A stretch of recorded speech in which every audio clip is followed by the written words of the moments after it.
So the Warwick Rework video came out yesterday, and what was produced was an incredibly beautiful cinematic of two thugs being pursued through the undercity streets of Zaun, and the only thing I could think throughout the entire thing, the entire damn thing, was that it was such a beautiful place, it needs to be expanded on, and it needs its own game. Riot have been pretty shaky in the past when it comes to lore in their game, from back in the day when the Institute of War was a thing, and each champion had an actual motivation and they had to be accepted by a chairman within this massive building. They had a reason to join, whether that be to hone their skills, to seek out worthy opponents to fight, or to hunt someone down. War existed, and it was a little all over the place, but each character had some kind of backstory. Timo was a bloodthirsty psychopath who would carpet bomb villages with poison darts. He was Bando City's most dangerous yordle. Nowadays, it's kind of not really there. The idea of the Institute has been completely abandoned, so now no champion has any motive to be on Summoner's Rift to begin with. They're just kind of there.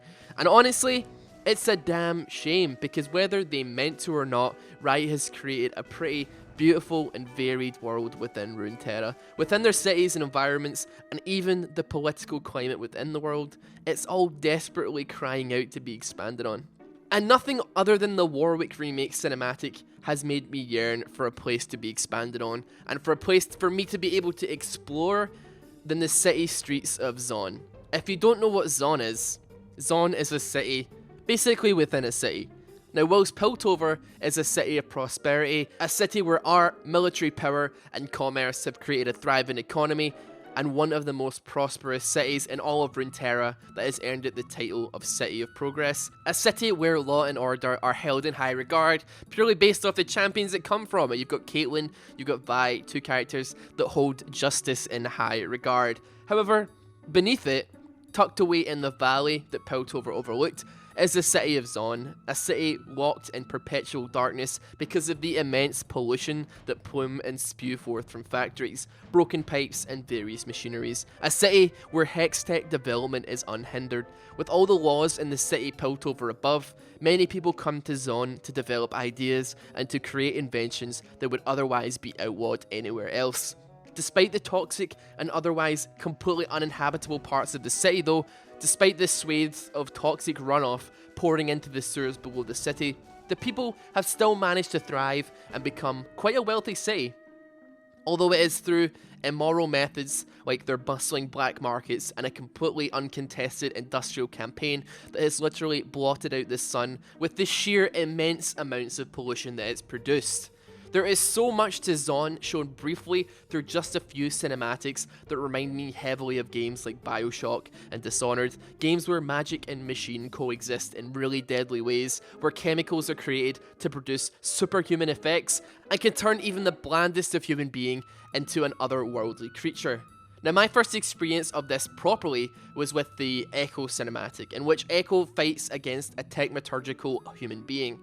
Looking like a cross between Urgot, Vi, and Singed, Echo faces off against a product of the dark side of Zaun, a human that has been completely augmented with a combination of machinery, chemicals, and maybe a little bit of magic, and is so reliant on those chemicals and that sustenance of the chemicals to survive that they literally need tanks of the stuff implanted on their bodies to provide a constant supply. And we see that again in the Warwick remake, where Warwick has the techmaturgical kind of chemical implanted on his back before he jumps onto the cable car, which obviously shows that he needs that to exist.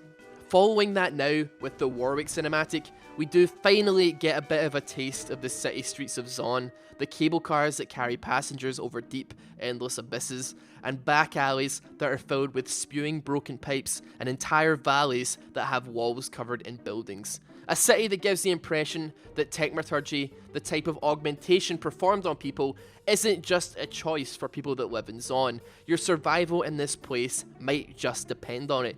Even the main character that we view the cinematic from, even from his perspective, he talks like he's talking through a mask. He sounds like he's wearing a mask that he uses to inhale chemicals at a constant rate. Although we cannot see the character, judging by his partner, it would be safe to assume that they look similar. So this cinematic gives the impression the two characters had a black market deal that went wrong in some way, and Warwick's old lore tells us that Warwick likes to hunt humans for use in his own experiments. Now, it could be that Warwick is trying to find some fresh kills to experiment on, or maybe he's just enjoying the hunt. Maybe he is experimenting with the chemicals on his back. Obviously, this is his rework. This might be the first time that he is testing out those chemicals, and he has a hell of a playground to play with in this amazing looking part of the city. Honestly, I cannot think of a cooler setting than Zaun for some kind of FPS game. The game could take place during the height of an industrial takeover. Maybe people are beginning to augment themselves en masse with the techmaturgy. The streets are now empty for fear of being murdered, similar to how Warhammer Vermintide looks, or maybe Bloodborne, and the story could follow your average person who decides that it's in his best interest to get the hell out of Zaun whilst he still can, fighting your way through droves of mutated human beings who are slaves to the chemicals that pump down into the slums of Zaun, or maybe people that have rejected the augments in their arms and it has just completely reacted poorly with them and they've gone insane. You can eventually maybe augment yourself with techmaturgy through the game to give yourself a better edge against your opponents, who grow increasingly stronger the closer you fight your way up the valley, or the closer you fight towards certain objectives.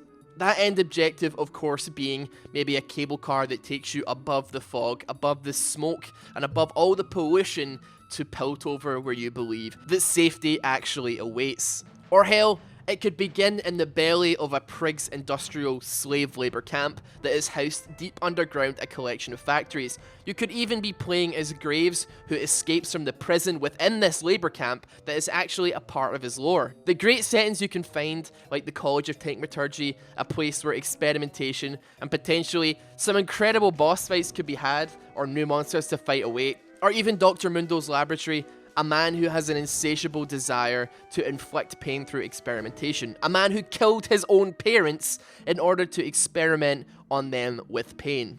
Consider a level where you have to fight through waves upon waves of enemies through Zaun's back alley, trying to fight your way to Mundo's laboratory, and you're fighting against enemies that physically cannot feel the bullets that you're pumping into them.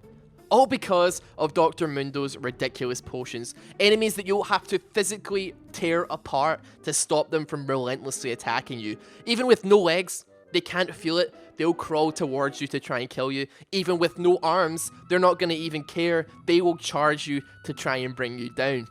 Now, the Zaun sewers are where characters like Twitch live, or there's Victor's laboratory, who focuses more on the cyborg mechanical side of things rather than the chemical or magical side of things. Or hell, anything to do with Singe really would be a great addition to the game. This is a city that has no law and order. The government is run by chemical company owners who only see the city as a testing ground for their newest products. And if that isn't the perfect backstory to a fucking kick-ass game, I genuinely don't know what is.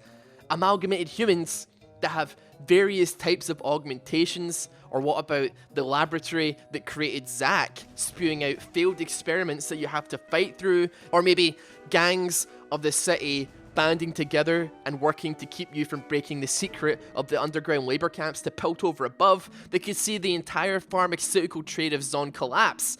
Or maybe an experiment that went wrong and you have to fight up the valley to escape the infection that has taken over the city. All of these ideas are just completely off the top of my head, and if they even ended up looking like half of what the cinematic looked like, I cannot even imagine how many copies this damn thing would sell. Now, I'm sure there's plenty of rumors about Riot expanding into other games floating around, and there's obviously Riot just released the Mechs vs Minions board game, so they're experimenting with different mediums that aren't just the base game. But honestly, I feel like it actually genuinely would be such a waste of a really awesome environment if they didn't create something to give us a better taste for it. People are going fucking ballistic over this new cinematic. The comment section are just screaming out that they love it and they want more. Now, obviously, this was a cinematic. It looks absolutely great. They cannot produce a game of that quality, but Jesus, like, looking, even games like Vermintide, I mean, the game didn't do that well. Vermintide, I enjoyed it. It was basically just like a Warhammer Left 4 Dead.